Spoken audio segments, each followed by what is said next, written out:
বিশ্বনবী এসেছে, সব সৈনিক নিয়ে দৌড়, আইজো দৌড়, কাইলো দৌড়, কই যুদ্ধের দরকার নাই, ভিক্ষা লাগবো না, আগে কুত্তা ঢাকা, সব দৌড়। কোনো যুদ্ধ ছাড়াই বিশ্বনবী জিতে গিয়েছে, সুবহানাল্লাহ।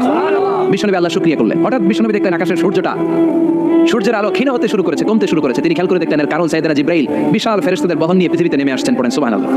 এসে বললেন, ইয়া রাসূলুল্লাহ, আমি 1,40,000 ফেরেশতা নিয়ে নেমে এসেছি। আপনি কি জানেন না, ঠিক একটু আগে মদিনাতে আপনার এক প্রিয় সাহাবা, তার নাম হচ্ছে মুআবিয়া ইবনে মুআবিয়া আল মুজানি, একটু আগে শেষ নিঃশ্বাস ত্যাগ করেছে।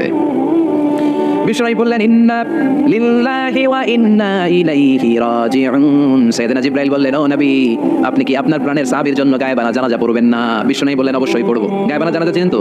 এটা পড়া কিন্তু সুন্নাহ। সামনে লাশ নাই, কিন্তু আমি ইমাম, সবাই দাঁড়ালেন পেছনে, আল্লাহু আকবার, 4টা তাকবীর দিয়ে আমরা নামাজ পড়লাম, মৃত ভাইয়ের জন্য দোয়া করলাম, এটার বলে গায়েবানা জানাজা। সুবহানাল্লাহ পড়ে। বিশ্বনবী বললেন, অবশ্যই পড়বো।